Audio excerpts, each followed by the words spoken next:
Vamos lá. O lado Rafael. sombrio de Yokai Watch me surpreendeu, velho. Cara, eu já vi essa porra aqui, não sabia que esses negócios... Não, não é esse desenho aqui não, o desenho é esse aqui. De qualquer coisa, deixar meu like aqui, qualidade de full.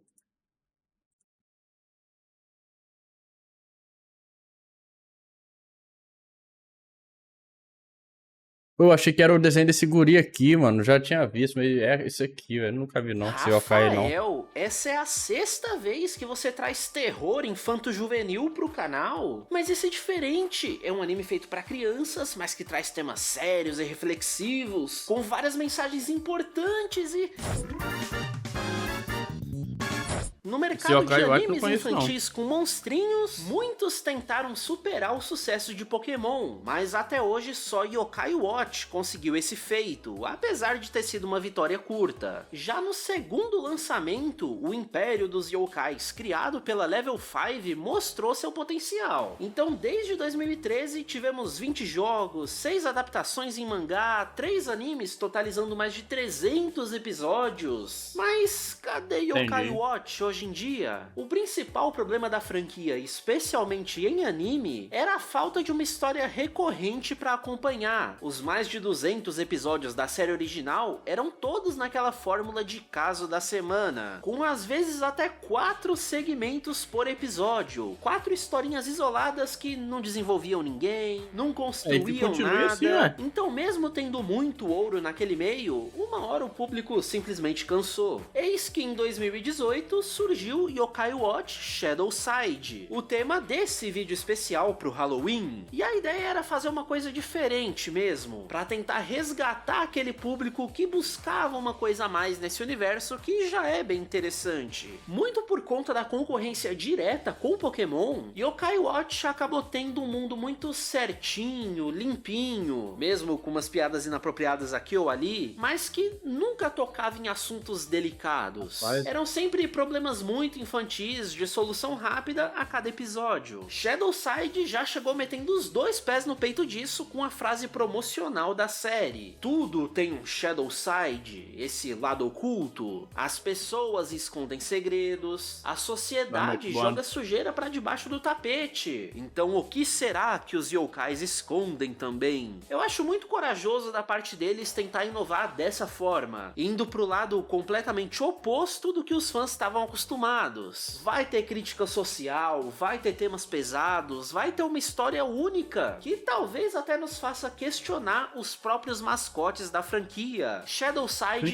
soube inovar. E só pra constar, esse é o único anime de Yokai Watch a não ser diretamente a adaptação de um dos jogos da franquia. Ele é igual só Pokémon parece que é tudo a história fofinho, do mas não é assim não. jogo pra fazer algo mais independente. Por lá, a gente ainda joga com o Nate e conhece como NPCs recrutáveis os personagens que aqui no anime se tornam os protagonistas. Ali pra amanhã, pô. Então muitos dos detalhes de uma versão pra outra acabam mudando, o que é um prato cheio pro fã que adora reclamar de cânone, fidelidade à obra e coisas desse tipo. Mas, dando meu braço a torcer, o próprio jogo já era bastante criticado por conta de umas novas mecânicas que ele trouxe. É exatamente igual ao que acontece com todo novo jogo de Pokémon. Então Yokai Watch tava no caminho certo. Nesse tipo de discussão eu não tenho nenhum interesse de entrar, até porque eu não tenho embasamento dos jogos anteriores pra fazer um julgamento mais correto. Mas, por motivos que vocês vão ver mais pra frente, eu vou sim comentar bastante sobre a diferença da história em si, até porque Shadowside tem uma prequel 100% original pra eles, que preparou os fãs pra essas novas intenções que eles tinham. O quarto filme de Yokai Watch, O Retorno do Rei Oni, focou totalmente só nas novas crianças, contando como tudo isso aqui começou. Então vamos começar por esse começo, né? Opa, vou me interromper rapidinho só pra falar aqui. Cara, a princípio, o pouco que eu vi das imagens aqui me interessou, achei interessante, velho. Começar por esse começo, né? Opa, vou me interromper rapidinho só pra falar aqui. Eu ativei o clube de membros aqui no canal. Isso aí, se você quiser um ícone bonitinho no seu nome, destacar seu comentário, usar emojis das séries que eu falo por aqui, você pode ter tudo isso por um precinho meramente meramente simbólico, como o YouTube leva uma porcentagem obscena disso, eu deixei só a opção mais baratinha que ele recomenda mesmo. Agora, se você gostar muito desse vídeo aqui, o LivePix continua funcionando. Lá sim, você pode mandar o valor que você quiser e ainda deixar uma mensagem para eu ler. Agradeço demais o apoio de todos vocês. O mais importante é sempre a sua presença e confiança no que eu faço. Então valeu!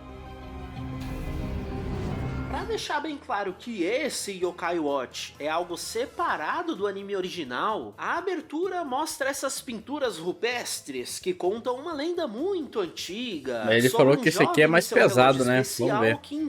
Esse aqui, esteticamente, a princípio, eu já gostei. Infelizmente, quando ele se tornou adulto, o garoto esqueceu desses velhos amigos. Viu de onde saiu Digimon Kizuna 3 anos depois? Proibido existir um japonês adulto de bem com a própria infância. Então, sem o Nate como protagonista, a primeira missão do filme é nos apresentar as 3 crianças que vão substituir ele. O Akinori vem de uma família bem tradicional japonesa, e o papel dele e da avó dele é servir como expositor desse mundo fantástico para os outros 2. A Natsumi é quem vai receber o novo relógio, o Yokai Watch Elder, que traz novas funcionalidades e a princípio, olhando assim, vai ser novas mecânicas do 4º jogo da série. Ela não sabe ainda, mas tem algumas ligações prévias com yokais. O que o filme nos conta logo de cara é de quando ela era pequena e quase se afogou num rio, mas por sorte foi salva por alguma coisa, que inclusive deixou um presentinho pra trás. Essa chavinha de pedra que ela usa até hoje como um amuleto de proteção. E tem o Toma, um garoto mais quieto, depressivo, com uma história bem mais dramática pra definir o tom que a nova série quer ter. O filme, na verdade, começa com ele, sozinho nessa casa gigantesca, só pra realçar a solidão e abandono que o garoto sente até dos próprios pais. Ele sofre bullying na escola, apanha de gangster, é roubado, tudo pra gente entender que a vida dele é uma merda. É uma merda. Isso é importante pra ele se identificar com o vilão do filme, um yokai que é tão invisível pra humanidade quanto o Toma é pra sociedade. E por isso o garoto é perfeito pra ser possuído, mas não à força. Porque depressivo do jeito que ele é, ele aceita de bom grado alguém que finalmente dá algum valor pra ele. Todos esses sentimentos negativos tornam o garoto compatível com a Kigan Gear, literalmente uma versão sombria do brinquedo titular, servindo como metáfora ao fato desse personagem corromper a inocência da série ao trazer esse tipo de temática mais pesada. E é exatamente por isso que eu gosto desse filme. Ele é muito eficaz em mostrar que ainda é o mesmo universo de antes, mas agora com um twist por cima. O lado sombrio de Yokai Watch não é só mostrar sangue e violência mais pesada pela primeira vez. Caralho, é verdade, velho. Tem sangue, tem goré, velho. Violência mais pesada pela primeira vez. É abordar questões mais profundas e sérias, principalmente na hora de construir os personagens da nova história. O filme ainda apresenta 3 outros personagens recorrentes do anime, entidades estilosíssimas nesse mundo, mas que foram inseridas aqui meio que por obrigação. O Lord Kyra e o Ema disputam o comando do mundo yokai, e têm papéis importantíssimos na história do jogo, se amarrando com outros personagens que nem sequer apareceram no anime. Por isso eles precisam estar aqui, mas têm os papéis absurdamente simplificados. O filme vai precisar deles para um momento muito específico perto do final, e a série acaba repetindo isso mais algumas vezes. O que é uma pena, porque eu 100% assistiria um anime só deles. São bonecos de visual e transformações muito legais, até as lutas deles são melhor animadas, mas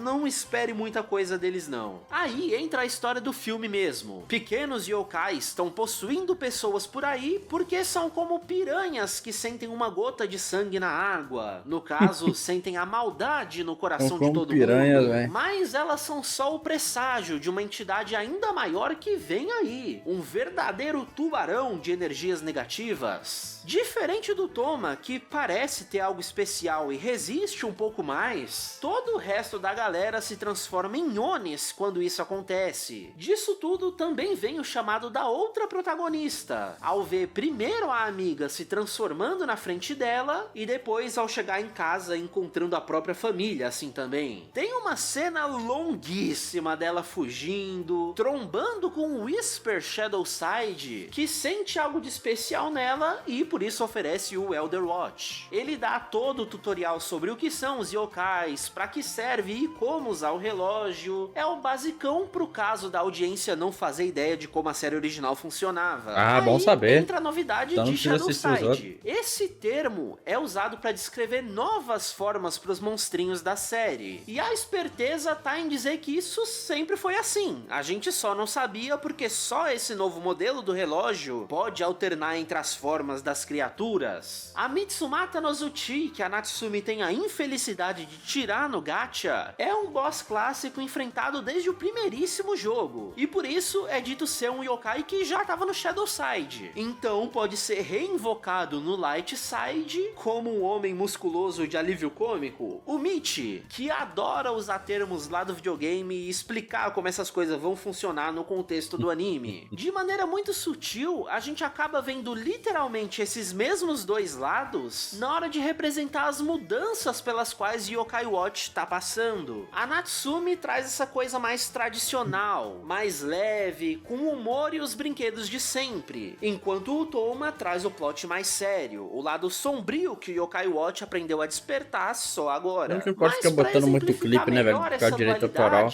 Talvez fosse legal ter alguma coisa que tocasse nas duas partes ao mesmo tempo. De repente algo já conhecido, que lembre os bons tempos da série, mas que coloque essa coisa mais adulta que eles querem trazer. E essa coisa vai ser o Jibanyan, em versão Shadowside, mostrando que eles não tiveram dó nem do mascotinho mais clássico da franquia. Ele ainda é o Jibanyan que a gente conheceu, não tá sendo um monstro descontrolado, mas ele é esse machão, dublado pelo Takaya Kuroda, famoso por emprestar a voz dele pra personagens nesse estereótipo mesmo, de homem másculo, super sério. Isso morreu uma dubladora aí, né, velho?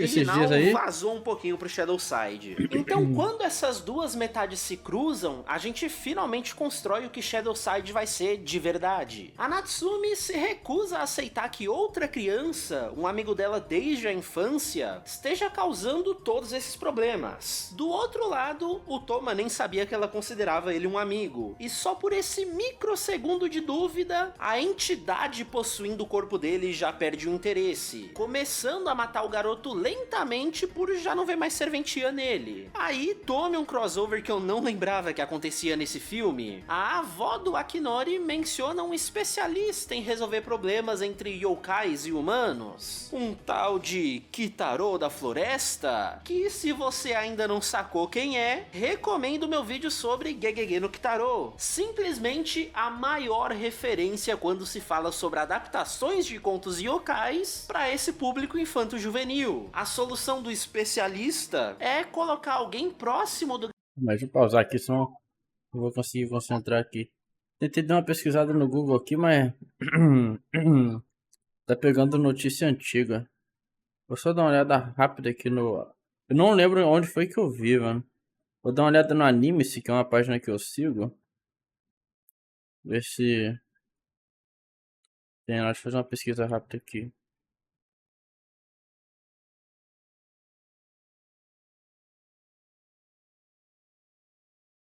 Não achei não, então não sei, velho. Eu vi esses dias aí, não sei onde que eu vi. Infanto-juvenil. A solução do especialista é colocar alguém próximo do garoto dentro da mente dele, para expulsar essa maldade residual ao resolver os conflitos pessoais dele. A memória mais dolorosa que vem à tona é de uma festa de aniversário em que ninguém apareceu, nem os pais do menino. Conveniente, porque ele não sabia, mas alguém tinha ido sim, a própria Natsumi. O garoto estava tão imerso na própria tristeza que tinha ignorado tocado a campainha de casa, sem saber que poderia ter tido uma tarde muito agradável com a Natsumi e outras crianças que ela teria convencido a vir também. E aí é que tá, animes que falam de depressão a gente tem aos montes, mas eu adorei a coragem de Shadowside ao dar praticamente uma bronca no menino, passando essa mensagem de que ele também é responsável pela maneira como ele se sente. Exatamente. Depressão não é algo simples, ainda mais envolvendo abandono dessa forma, mas quando existe alguém tentando te ajudar, só você tem o poder de aceitar essa ajuda. Caralho, que puta mensagem, velho. É exatamente isso, mano. Tá ligado? Às vezes a pessoa se acha assim, ninguém gosta de mim, mas ela ignora todo mundo que gosta dela, tá ligado? Isso é o que me deixa puto, cara. Pessoa que se diz ter depressão e fica com essa mania aí, ninguém se importa comigo, todo mundo se importa com ele, mas ele ignora, tá ligado? Isso que me deixa puto, velho. O momento atrevido continua, com a Natsumi mostrando até o porquê dos pais do Eu achei garoto. até tinha que mais anime ter uma mensagem assim, tá ligado? Meio que dá uma cutucada também nesse público assim depressivo, tá ligado? Que são só uns pobres coitados, não é bem assim, tá ligado? Obviamente tem casos e casos, tem gente que tem depressão, passa por, sei lá, uma solidão, não tem, como fala? A presença dos pais, né? Assim, às vezes é meio antissocial. Tem casos e casos, mas, porra, alguns aí é foda, né? Esse momento atrevido continua, com a Natsumi mostrando até o porquê dos pais do garoto serem tão ausentes na vida dele. Óbvio que é por causa do capitalismo. O chefe vive forçando os dois a fazerem hora extra, falando que o prestígio que eles vão ter quando descobrirem a cura pra uma doença genérica lá, justificaria todo esse sacrifício pessoal que eles fazem. É claro que o filho ia entender, né? Óbvio que não. A criança pode até saber que os pais precisam trabalhar para eles poderem sobreviver, mas existe um abismo enorme até elas ficarem de boa com as consequências de como são criadas. Ouviram pais japoneses que levaram seus filhos ao cinema pra ver esse filme? Reflitam. A presença do Kitaro especificamente nesse momento do filme só pode ser para validar o que Shadowside quer fazer. Como eu disse lá naquele vídeo, essa responsabilidade de como falar sobre yokais para uma nova geração, misturando temáticas sempre contemporâneas na hora de atualizar essas histórias, é literalmente onde Gegege no Kitaro mais brilhava. E se não fosse pelo reboot de 2018, o público japonês estaria há mais de uma década sem esse tipo de abordagem. Então trazer ele e contar com a bênção desse veterano foi só mais uma das ousadias que Shadowside soube fazer de um jeito bem legal. Mas, anime infantil de vender brinquedo, né? A recompensa por fechar um arco pessoal não poderia ser nada diferente de brinquedo que eu entendi, é um relógio, velho. O Ogre Watch traz outro gimmick novidade lá do quarto jogo. Ao invés de retrabalhar os yokais, esse brinquedo traz outras lendas japonesas, sendo literalmente um Omnitrix pro garoto se transformar em figuras históricas reais. Mas são aquelas meio exageradas no imaginário popular, a ponto de fazê-las parecerem coisas sobre-humanas também. Aí, pra esse clímax do filme, o vilãozão finalmente assume a sua forma física, porque só assim vai levar umas porradas na cara, né? Tem muita invocação de yokai, muito poderzinho entre as formas lá do Toma, pra então aquelas entidades das espadinhas lembrarem que elas estão no filme, e elas vêm com uma solução um pouco mais efetiva. Se o garoto foi escolhido pra usar o lendário relógio dos Onis, talvez ele possa usar também a lendária espada dos Onis. E aqui eu preciso ser sincero com vocês, foi cultura até demais pra mim. Eu juro que eu tentei ler sobre as figuras históricas envolvidas pra explicar pra vocês, mas é demais. Resumindo muito, o espírito que habita a espada é o Fudomyo, uma figura budista famosa por ser mais guerreira do que paz e amor, defendendo o uso da violência. Falando em buscar informação, lembrei do caso do David Jones. Capaz o David Jones respondendo os críticos, hein, velho? Quem diria? Mas, né, aproveitar que essa moda aí, eu quero fazer uma errata aqui. Eu tava jogando God of War hoje, né? E, pô, caralho, eu tô quase achando que o Kratos vence o Asura mesmo, velho. Só porque eu tô numa gozação com o Kratos, pô, ele girando o templo de Ti. Porra, aquilo ali me ganhou. E hoje eu saí no soco com um baldo em cima da porra de um dragão, mano. Caralho, eu tava gozando pra caralho, velho. Puta que pariu, que foda. Mas enfim. E por algum... Eu tenho certeza que em alguma live eu falei que o God of War ganhou do Elden Ring em algum Game of the Year aí, velho. Se eu falei isso, eu sou burro, mano. Não teve nada disso. Tá famoso por ser mais guerreira. Não sei se eu falei, mas se eu falei, fica aí meu perdão aí, velho. Minha desculpa, velho. Quando ela é uma solução viável pros problemas. Aí se contrapõe a figura do Toma, que é um escritor lendário que governou o Japão na base do diálogo, mesmo durante um dos períodos mais violentos da história do país. Então é alguma coisa sobre encontrar o equilíbrio entre esses dois lados. Porque falando em lados, a outra protagonista de Shadowside também ganha brinquedinhos novos. Quando ela percebe que a chavinha do pescoço convenientemente também cabe no relógio. Ela liberta um Seiryu, um deus dragão muito presente nesses contos asiáticos, e que traz com ele 3 outras divindades super icônicas do folclore japonês e chinês. Essa galera toda deve ter adorado reencarnar em brinquedinhos, né? Pouca blasfêmia aqui. Shadowside talvez tenha exagerado nas referências que ele faz, mas não tem problema. A criançada não precisa já saber quem são essas figuras históricas de antemão. Idealmente, um dia na vida delas, elas vão cruzar com essa história e se interessar pela cultura japonesa, justamente por associar isso a uma memória afetiva da infância, fazendo então o anime cumprir seu compromisso com a sociedade. Aí tem luta, eles conseguem decapitar o vilão pra no último ato dele matar o garoto protagonista. Shadowside quer ter certeza que a gente entendeu que ele não é mais o anime. Pô, isso é um anime infantil pra mim, velho. Isso aí eu achei interessante. Os finais do garoto são dramáticos. Eu ainda, até o momento, eu curti mais o que eu vi sobre aquele Digimon Dark lá, né? Mas esse aqui também tá da hora, velho. Esses momentos finais do garoto são dramáticos pra caramba. É uma montanha russa de emoções, indo daquela batalha super divertida, cheia de ação, pra um chororô pesado. Vamos saber que ele e o Lai vai pra escola junto, velho. Resquícios dos sentimentos negativos lá do começo se manifestam mais uma vez, mas agora pra se sacrificar por ele. Eles até pedem desculpas pelo problemão que elas causaram. Eu escolho ver isso como uma metáfora dele aceitando a própria depressão e optando por não se render a ela. E se fosse só isso, se não tivesse um anime depois do filme, já teria valido muito a pena. Isso serviria como uma prequel pro jogo, porque lá essa turminha meio que só apareceu já em ação com os relógios e tudo. Mas né, o que paga as contas é a propaganda constante na TV, então obviamente eles não vão parar por aqui. Nas cenas pós-créditos, eles estabelecem a base pra série. O garoto mágico recruta as crianças com brinquedo pra resolverem os casos semanais. E a gente até dá uma olhadinha na promessa de história recorrente deles. O suposto vilão da série diz alguma coisa sobre procurar pela princesa que ainda não sabe que é a princesa. Se Shadowside manter na TV o mesmo nível que ele teve no cinema, vai ser finalmente um Yokai Watch com uma história, e sem medo de tocar em temas delicados e brincar com os nossos sentimentos. A expectativa fica perigosamente alta depois desse filme. Agora que eu tô vendo que tá com a legenda ali, porra, agora que eu enxerguei essa legenda aqui, velho.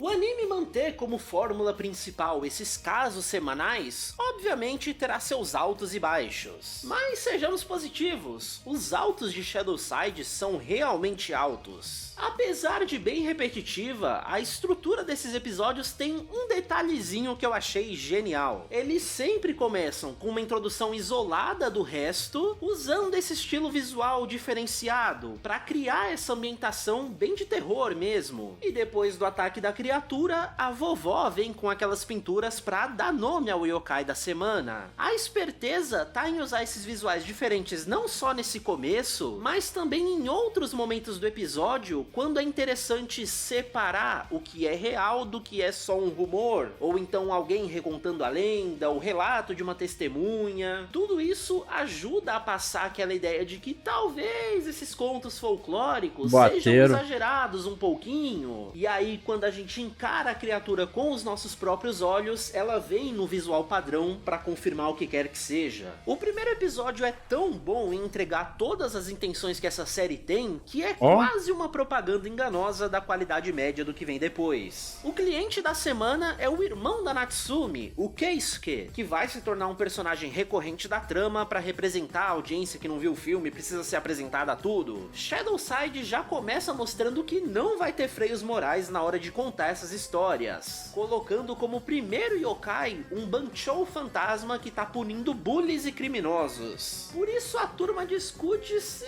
não deveriam deixar isso rolar, porque meio que essas vítimas merecem, mas não, chega num nível que elas decidem intervir mesmo. E mais uma vez, sem nenhum pano quente, a Natsumi queria dar umas pauladas, só de brinks, no co-protagonista, pra ver se atraía o fantasma, mas não precisou, porque eventualmente o irmão dela tomou uma surra sem dó de uma gangue, e isso já funciona, especialmente porque o Keisuke reconhece a pulseirinha que o yokai tá usando. O Banchou veio salvar o garoto porque era um amiguinho de infância dele, que protegeu ele dos bullies, que era contra a violência, menos quando necessária. Só que aí você se pergunta, ué, e como esse menino virou um yokai? Simples! Ele morreu. Shadowside não tem freios, e aparentemente nem os caminhões que vivem atropelando crianças dessa série. Morrem adultos, morrem idosos também, nem bichinho de estimação escapa do roteirista. Mas crianças! Eu contei pelo menos 6 que eram o centro de episódios como esse, mas com certeza deixei passar uma ou outra que morreu de boba como mísero detalhe de algum outro caso. O primeiro episódio de Shadowside mostra coisas que não fogem muito do que Yokai Watch sempre fez, mas ao mesmo tempo ele demonstra muito bem as intenções para essa nova série. Eles querem falar de sentimentos complexos, da fragilidade da vida, e não vão ficar de eufemismos desnecessários, vão ser bem diretos mesmo. Seria ainda melhor se o Keisuke não fosse escrito de maneira tão detestável, sendo tão cético e alívio cômico o tempo todo, mas eu entendo, é um pezinho necessário lá no Yokai Watch clássico. Ele não parece com o Nate à toa, né? Até porque ele e a Natsumi são filhos dele, ahá! É um detalhe bobinho que os créditos do filme já tinham entregado, mas é a dose certa de fanservice pra quem sempre torceu pros protagonistas originais terminarem juntos. Bem fofinho. Felizmente Shadowside entrega muitos episódios nesse nível, com tramas emocionais, mensagens inteligentes, e sabem brincar até com as nossas expectativas de plot twist, construindo um em cima do outro pra ser ainda mais surpreendente. Um ótimo episódio pra falar disso é o que vai responder o porquê do Jibanyan ser tão diferente nessa série. Assim como Nate, ele também perdeu as memórias dos últimos 30 anos que passaram juntos, e por isso às vezes ele anda pela cidade sem rumo, querendo entender quem ele é. Por que ele tem esse machucadinho na orelha? Por que sente tanta vontade de comer chocolate? Por que odeia tanto os caminhões na rua? Apesar do aspecto de machão que ele tem agora, no fundo ele ainda é aquele gatinho de rua perdido nesse mundo. Esse episódio me lembra muito o filme O Profissional, porque esse machão fodão vai ter que proteger uma garotinha inocente dos perigos desse mundo que ele conhece tão bem. Por algum motivo, o Jibanyan viu esse filme em live, não viu? É aquele que a gente viu? Mais uma criança nessa série. E ao longo do episódio, eles ficam fugindo de várias tentativas dos capangas de concluírem essa missão que não é nada pessoal, é só trabalho. Até que chega uma hora que não tem jeito, eles são encurralados e o Jibanyan pula na bala por ela. E aí, nos momentos finais, se é que yokais podem morrer, né? Ele acaba recuperando as memórias.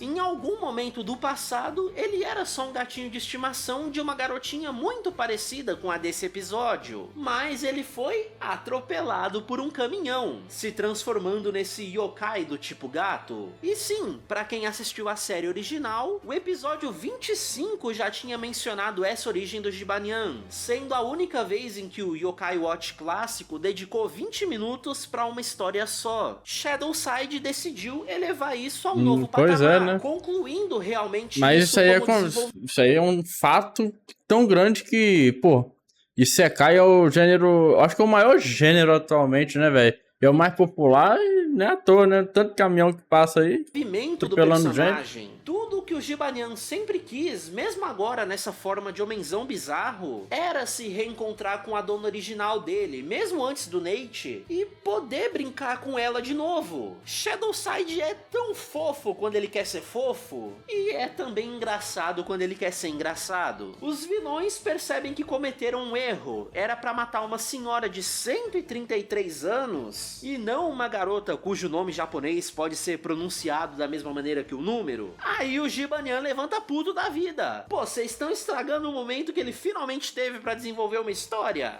É muito bom, mas aí entra o twist em cima do twist. Dos pelinhos que ele perdeu ao tomar aquele tiro, se forma um novo yokai, o Jitan, um personagem que já era recorrente na série desde antes desse episódio. Parecia ser só uma referência marketável pra vender uma pelúcia mais fácil. Ninguém realmente esperava que Shadowside fosse não só tirar essa nossa dúvida, mas ainda por cima amarrar isso a um dos episódios mais legais da série. O próprio episódio de estreia do Jitan também mexe legal com os nossos sentimentos. Ele aparece numa história envolvendo card no Brasil, o vilão é a estrada, velho. O protagonista dos Tag Force de Yu-Gi-Oh! O Brasil não tem estrada decente. Adora fazer referências. E o que inicialmente parecia ser só um vilãozinho genérico, aterrorizando e roubando crianças, era na verdade o Jitan buscando a raríssima carta do cachorro branco de olhos azuis, porque ao copiar a arte dela, ele poderia se parecer com o pet falecido de uma senhorinha de idade que vivia dando docinhos pra ele. É muito fofo, o demônio só queria agradar a véia. E Shadowside tem vários episódios com mal entendidos que terminam sendo só mais fofos.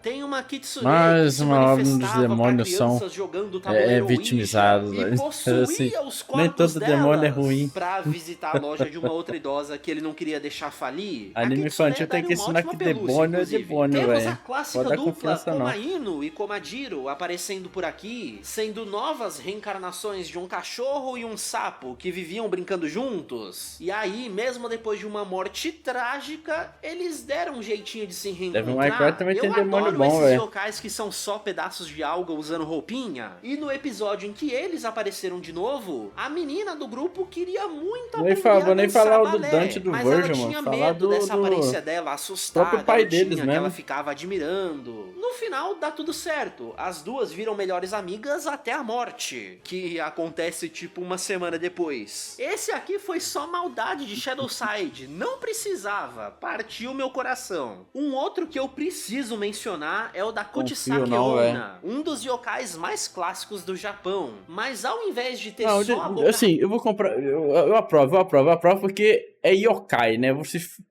Se o termo, né, designado pra eles são yokais, aí beleza, né? Aí é outra cultura. Ok, firmeza.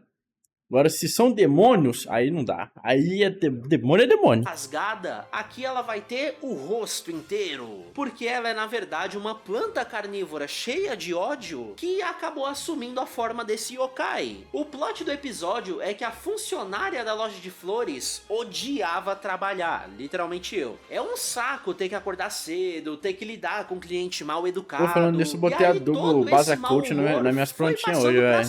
Vamos ver agora daqui uns meses como é que vai ficar. No final, a planta carnívora entende que, diferente delas, as pessoas não gostam de ficar sempre no mesmo lugar, fazendo as mesmas coisas. Então é tudo ruim, velho, porque o Saci é malaco, velho. Saci é traiçoeiro, velho. Fica pra proteger a moça. E eu fico com vontade de chorar por uma planta esmagada por tijolos. É a coisa mais estúpida que eu já vi, mas é feito de um jeito tão sentimental que não tem como não gostar. Então o que mais ajuda os episódios aleatórios da semana a se salvarem da mesmice lá no sítio Pica-Pau Amarelo que botaram um Saci bom lá. Ah, era sobre isso. Tem crítica às empresas usando os dados. Mas não tô nem zoando não, velho. O mito do Saci, ele é um desgraçado, velho. É porque tem um sítio Pica-Pau Amarelo, tem umas outras obras aí que bota o Saci. Gente boa, acho que o Saci já deve ter feito até collab lá com a turma da Mônica, se não me engano. Então, assim, tem uns que botam ele do bem, mas ele não é do bem não, mano. O Saci é malaco, velho. Era sobre isso. Tem crítica às empresas usando os dados dos usuários de maneira tão errada que dá início à era das máquinas. Tem um atum gigantesco, também é genialmente chamado de Magurodon, para fazer uma crítica à pesca predatória. Tem o yokai roubador de rostos, encontrando nos filtros das redes sociais um buffet infinito de gente que se deixa enganar por padrões de beleza. Tem inclusive um momento de humildade que eu respeito muito, num episódio em que uma dessas bonequinhas clássicas japonesas reconhece que com a geração Z, ela tem uma nova chance. Ela aprende que se virar um mascote marketável, misturando fofura e terror, ela atinge todo um novo público de crianças. É literalmente a influência de Five Nights at Freddy's, Pop Playtime e outros jogos do gênero, sendo reconhecida como uma nova espécie de folclore de terror. Então faz total sentido ser incluída numa série como essa. Esse anime é ousado, é cheio de ótimas ideias que felizmente são combinadas com ótimas execuções, mas ele infelizmente vai cair no problema de sempre: a industrialização desse tipo de conteúdo. Animes pra TV são forçados a terem um episódio por semana durante um ano inteiro, independente se eles têm mesmo tudo isso de coisas pra contar ou não. Então, lá pra reta final, Shadowside acaba caindo num comodismo só pra preencher essa grade horária. Então acaba perdendo um pouco desse fascínio que ele traz. Os casos da semana começam a ficar bem repetitivos, bem com a carinha do Yokai Watch clássico, só jogando essa coisa por cima de... Mas aí vem aquele problema, né, velho?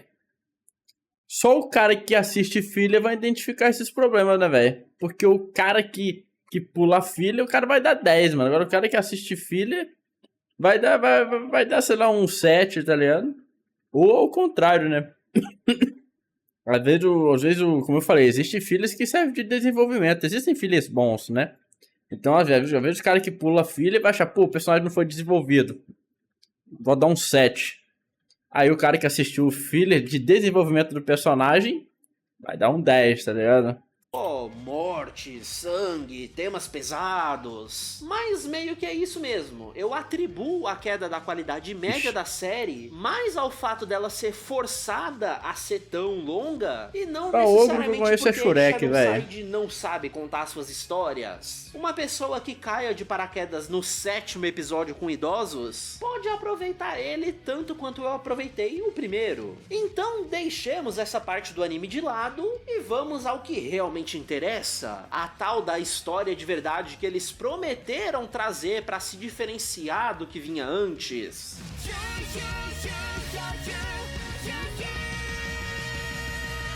A história central de Shadowside é basicamente uma releitura dos pontos principais do 4º jogo da franquia, infelizmente sem toda a liga que conecta essas coisas, o que deixa uns buracos e ideias mal resolvidas aqui ou ali. Eu reconheço que essa história é muito melhor quando eu penso nela com meu coração ao invés do meu cérebro, mas isso não significa que ela seja ruim. É só que se o objetivo do anime era fazer propaganda do jogo, ele conseguiu. Eu tive muita vontade de ir lá ter a experiência completa e ideal depois de ver uma versão resumida que o anime me contou. Aquele vilão que apareceu nos pós-créditos do filme se chama Shutendoji e tem como missão encontrar uma tal de Princesa Oni para restaurar o domínio dessa espécie como governantes do mundo yokai. Ele sabe que a princesa reencarnou...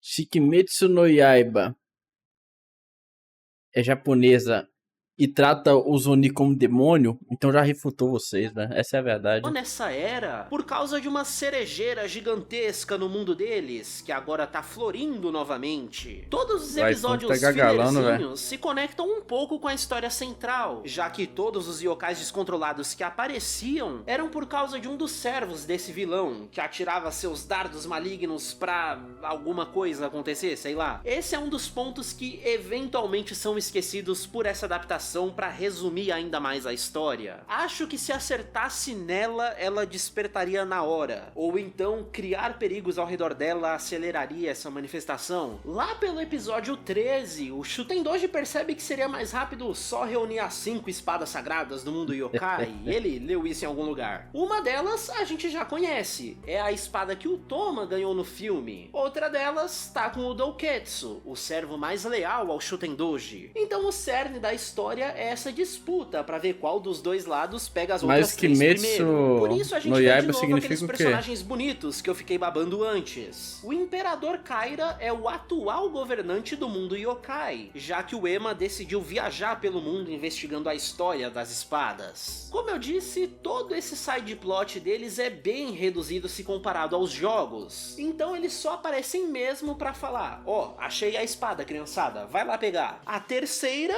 é a Suzaku Soukenzan. E sim, usar os nomes em japonês aqui é importante, porque tudo é referência a mais literatura japonesa. Suzaku é a Fênix Vermelha do Sul, adaptada em tantas coisas por aí. Soukenzan, em tradução livre, seria Lâminas que Tocam o Céu, e que por isso é também o nome de uma cadeia de montanhas pontiagudas que fica onde? Exatamente, a turminha precisa viajar o dedo de Deus lá em Teresópolis. Japão. No desenrolar de todas essas missões, os personagens são individualmente testados em seus desenvolvimentos pessoais. Precisam enfrentar seus medos, aprender coisas novas, pra só então encontrar o chefão que protege a arma sagrada. Demoníaca. Demoníaca? Olha aí, ó. Olha a demoníaca. Que usa essas espadinhas como chave. O Toma sente que é ele quem tem que trocar soco com a divindade cultural. Mas num twist realmente inesperado, a Fênix acaba criticando o garoto por fazer isso. Logo ele, que queria tanto ter os amigos e agora conseguiu, tá lutando sozinho por quê? Ela até reconhece a força do garoto, mas pra ensinar sobre trabalho em equipe, o poder dela vai pro Akinori, o terceiro protagonista. Isso, claro, na forma de um novo brinquedo, o Yokai Watch Animas, que usa discos triangulares para invocar essas feras sagradas. E isso é tão inteligente porque não só subverteram as expectativas óbvias de que eles conseguiriam sim a espada no final, mas usaram pior isso que é mesmo, a guerra, pô, é uma caatinga lá dentro, porra, parece até que eu tô no inferno. Expectativas óbvias de que eles conseguiriam sim a espada no final, mas usaram isso para desenvolver 2 personagens ao mesmo tempo. Colocar o Akinori... Não, isso me lembrou uma vez que foi eu e meu pai, velho.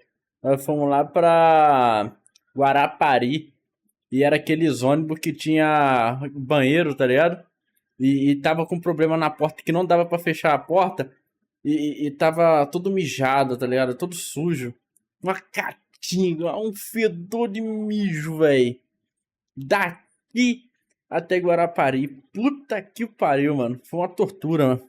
Pra desenvolver eu não 2 podia personagens abrir ao mesmo vidro, tempo. por causa que é ar-condicionado, né? Literalmente no mesmo nível dos outros 2 era algo que fazia falta. E aí, por consequência, isso realmente torna o grupo mais forte, fugindo até de um power scaling simples de é porque eles conseguiram um novo poderzinho. O único problema é Japão e as gordofobias de sempre, né? Toda vez que o garoto invoca as feras sagradas, ele fica magro, porque deuses consomem muito mais energia do corpo do usuário do que os yokais. Então lá pela segunda fera que ele aprende a invocar, o Whisper questiona, meio em piada, meio sério, se o Akinori não foi escolhido só por ter mais reservas de energia. Ai, Japão, podia ter ficado sem essa, né? Depois de uns 15 episódios fillers, a gente é apresentado a uma nova garota pro grupo, a Ayami, uma estudante perfeita em tudo que ela faz, tão linda que os garotos da escola criam um fã-clube pra ela. Isso num episódio sobre uma yokai encantadora de homens.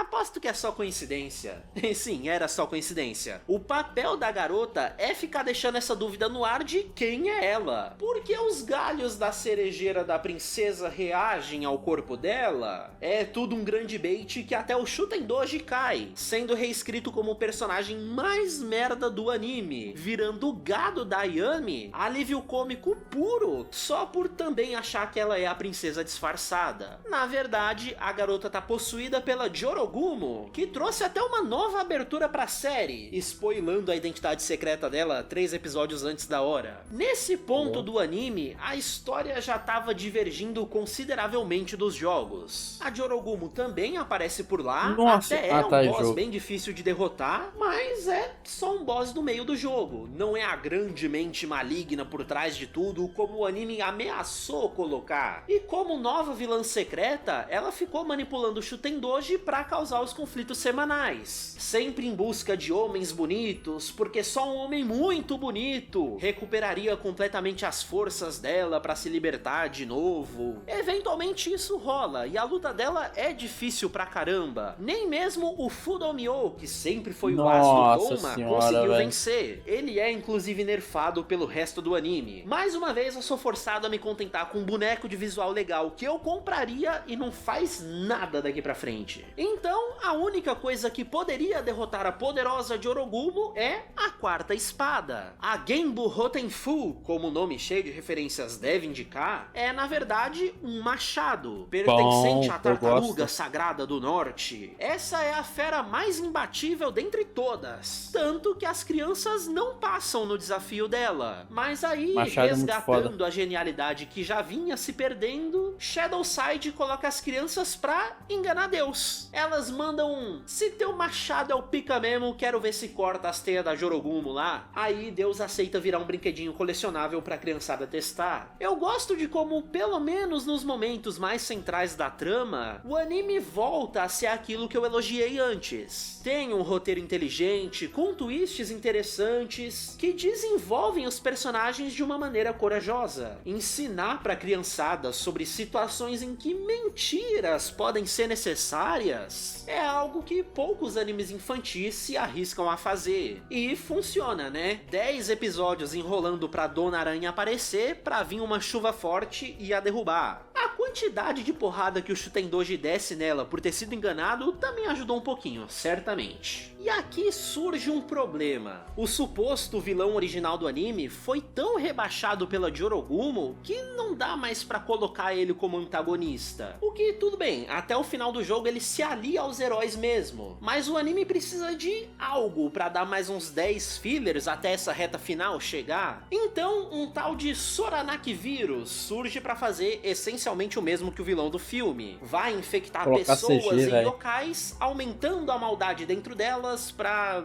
sei lá, não tem nada a ver com o objetivo real dele. É nesse ponto que o anime começa a trazer aqueles casos cansativos que eu comentei. Então a única coisa boa disso mesmo é o Shutendoji ter tempo pra se aliar aos protagonistas, voltando a ser um personagem interessante de novo, especialmente na busca pela próxima espada. A quinta e última, a Byakko Dairenso, que também é outro tipo de arma, uma lança, só aparece nos últimos 5 episódios. E por ser a última arma sagrada, só quem já tem uma delas pode entrar no reino do Tigre Branco. Então o Toma teria que encarar a própria solidão mais uma vez, se não fosse a presença do Shutendoji, muito revoltado com a vida agora que ele herdou a espada do Douketsu, que morreu no episódio anterior a esse. Em uma de suas buscas noturnas pela princesa, porque esse plot ainda não se resolveu, ele encontra yokais infectados, que acabam passando vírus pra ele. Mas diferente do resto, o Douketsu é o único personagem a não sofrer uma lavagem cerebral imediata. O vírus só reforça os sentimentos negativos que ele tem em relação ao roteiro da série. Basicamente, ele tá agindo sozinho por não suportar o personagem que o Shutendoji virou desde o arco da Jorogumo. Ele reclama que o garoto se apegou demais ao mundo humano, o que de certa forma pega esse buraquinho do roteiro pra transformar em um ponto de desenvolvimento exclusivo pra esses dois aqui no anime. Pelo que eu entendi, o ator de voz do Douketsu não podia mais trabalhar na série por motivos não divulgados. O personagem realmente tava bem sumido, então aproveitaram essa deixa pra corrigir as coisinhas que faltava, com essa morte dele servindo pra recuperar a glória do Shutendoji. Tem essa luta bonita entre os dois, cheia de flashback sentimental, conversinha melosa, tudo pra no final o mestre pegar a espada de Ashura e sacrificar o próprio servo, que é o único yokai na série inteira que não pode ser curado do vírus. Ele não, ele tem que ser sacrificado. Aí seguimos pro episódio do Byakko, Byakuo, com o Shutendoji dizendo que cansou, quer botar logo um fim nessa história, trazer a princesa de volta, especialmente pra derrotar o super vilão que matou o servo, não, o melhor amigo dele. É hora de plot sério com meninos sérios. O Byakuo tem uma habilidade super conveniente. Enquanto uma de suas duplicatas estiver viva, a outra continua se regenerando. Isso pra obviamente forçar os dois meninos a trabalharem juntos, né? Ainda que eles já tivessem do mesmo lado, com o mesmo objetivo, não questiona muito não, tá? É bonito. Eles derrotam essa forma de besta sagrada, mas o Byakuo também tem forma de garoto com visual maneiro que não faz nada o anime inteiro. Então a conclusão óbvia aqui é o Shutendoji aceitar que o Toma é especial, mesmo sendo só um garoto humano. Se ele já domou 3 das espadas sagradas, talvez a espada de Ashura funcione melhor nas mãos dele. E funciona, dando pro Toma a 4ª e 5ª espada, além de um novo amigo pro time. Então, com as 5 reunidas, faltando 4 episódios pra série acabar, o anime lembra que deixou o Ema lá atrás investigando essa história toda. As 5 espadas não se tornam chavezinhas à toa, porque elas foram usadas pra trancar a forma real do Soranaki, que no passado era um servo da princesa, mas se virou contra ela, e prometeu que um dia voltaria pra acertar as contas. Ele nunca desapareceu de verdade, tendo força só pra manipular os materiais que o Shutendoji leu, fazendo ele acreditar que as espadas libertariam a princesa ao invés dele. Então na luta contra a nova forma desse literal chefão de JRPG, a Natsumi começa a ter umas visões estranhas. Quem diria que a única garota presente no anime todo seria a princesa secreta, não é mesmo? Mas o que os amigos dela estão fazendo nessas memórias? Durante a luta, todo mundo começa a ter déjà vus da primeira vez em que isso aconteceu. Porque sim, todas as crianças da série são descendentes de alguma entidade do passado. Mas isso não é tão forçado quanto parece, mesmo o anime mudando um pouco a explicação disso. O poder da amizade dos 3 é tão forte que ligou a vida deles mesmo pós-morte. Se a princesa teve que voltar no futuro pra reenfrentar esse mal, eles voltaram pra ajudar. Então, ao recobrar todas as memórias, o poder da princesa finalmente se manifesta, tomando conta do corpo da Natsumi pra punir mais uma vez o Soranaki, já que ela nunca vai perdoar a traição horrível dele.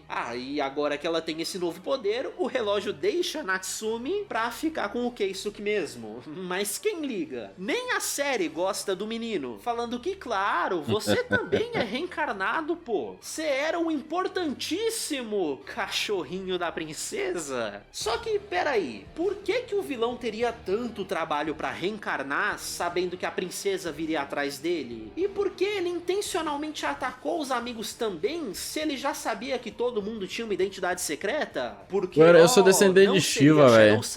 Se não transformasse o Yokai violento em algo só incompreendido, com direito até ao próprio final fofo. A outra metade desses flashbacks fala mais sobre o Sarus, a forma Oni do Soranaki. Ele era o braço direito da princesa, o melhor amigo dela, de um jeito um pouquinho mais especial que os outros. Mas ela descobriu que esses sentimentos dele tinham segundas intenções. Ele queria herdar o trono do mundo Oni. Então, a muito contragosto, ela teve que puni-lo de acordo com as leis Onis. Executar o traidor, mas não antes de torturá-lo sobre o sol ardente do deserto. Por isso, só o que restou desse corpo judiado foi o puro ódio e ressentimento, que assumiria o nome de Soranaki. Mas, para entregar o final fofo, na verdade, todo esse ódio surgiu não pela acusação injusta, nem pela tortura ou execução. Foi por terem destruído a relação dele com a melhor amiga, de quem ele realmente gostava. O bicho transcendeu o tempo e forçou a reencarnação de meia dúzia de entidade só pra se esclarecer com a paixonite dele. E é aí que o anime vacila fortíssimo ao resumir literalmente a parte mais importante da história. No jogo fica um pouco mais claro que os amigos ressuscitaram não só pelo poder da amizade simples, mas porque eles passaram anos investigando o caso e ao descobrir a inocência do Sarus, prometeram que ajudariam ele a se retratar com a princesa. Dá a entender defende até que foram eles que modificaram os painéis do castelo para algum dia no futuro enganar alguém a reunir aquelas espadas que seriam a chave para trazer todos eles de volta. Isso traz muito mais complexidade para a história e profundidade para os personagens. Eles deixariam de ser tão unidimensionais como Shadowside disse que queria fazer. Mostrar como parte dos heróis se aliou ao vilão em segredo, porque a sociedade estava escondendo a sujeira debaixo do tapete, e isso leva ao sofrimento de inocentes. Tudo isso é literalmente o que a gente esperava que Shadowside fizesse. Mas pelo menos a conclusão de tudo é a mesma. A princesa entende que estava errada. Então o Soranaki para de lutar, liberta todas as vítimas que ele fez, e finalmente se sente em paz para descansar eternamente. É um momento tão dramático, tão forte com a princesa sem saber como pedir desculpas, que o espírito dela se desgarra do corpo da Natsumi para passar a eternidade ao lado do amigo dela e se redimir um pouco com ele. É muito fofo. O Ema termina dizendo que é por isso que os contos folclóricos são tão interessantes. A lenda da princesa Oni que perdeu o seu amor só dizia que ela estava destinada a acabar com o Soranaki de uma vez por todas, mas em momento algum mencionava destruir o cara. A ambiguidade dos contos yokais é o que torna eles tão ricos. Yokai Watch, e aí nem só Shadowside em si, é muito consciente da responsabilidade histórica e cultural que carrega ao transformar tudo isso em brinquedinhos. Nunca é com a intenção de desrespeitar ou minimizar o legado cultural com que eles trabalham. Pelo contrário, é manter isso relevante para as novas gerações de uma forma que dialoga muito melhor com elas.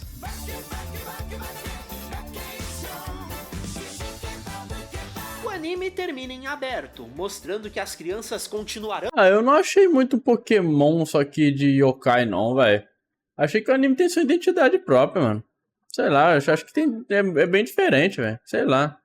A investigar. É mais um anime daquele, obviamente, de monstrinhos assim, mas longe de ser, assim, uma cópia de Pokémon, tá ligado? Casos semanais genéricos, mas ainda bem que a gente não precisa acompanhar isso. Também existe o filme Forever Friends nessa mesma continuidade, adaptando mais coisas do quarto jogo que ficaram de fora do anime. Ainda é Shadowside animado, então é feito de maneira tão livre que se torna uma história isolada do resto. Por lá, o foco fica só nas crianças que também faziam parte do jogo e não apareceram no anime, se conectando inclusive com os espadachins de visual bonito que nunca fazem nada. Ainda não exploram toda a história deles que eu queria ter visto, então por isso eu não acho lá muito interessante adicionar mais uma sessão nesse vídeo que já tá gigantesco. Só saiba que esse filme também existe caso você queira ir atrás. Mesmo sendo só um spin-off de um mega empreendimento de jogos e animes de apelo extremamente forte com as crianças, Shadowside, em seus bons momentos, soube trabalhar o lado sombrio de Yokai Watch. O potencial sempre existiu.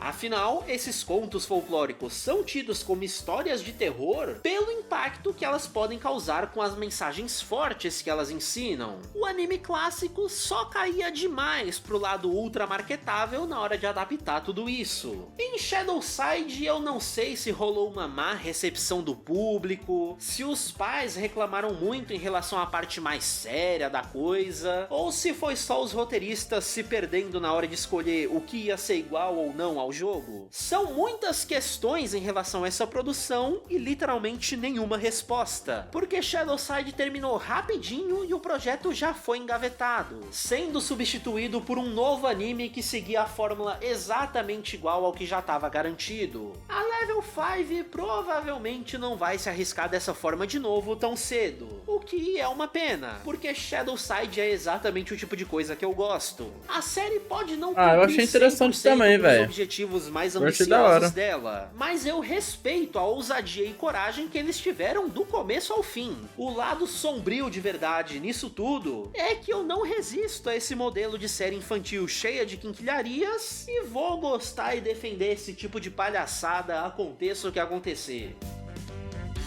Você é um passador de pano. Qualquer coisa, essa é a verdade.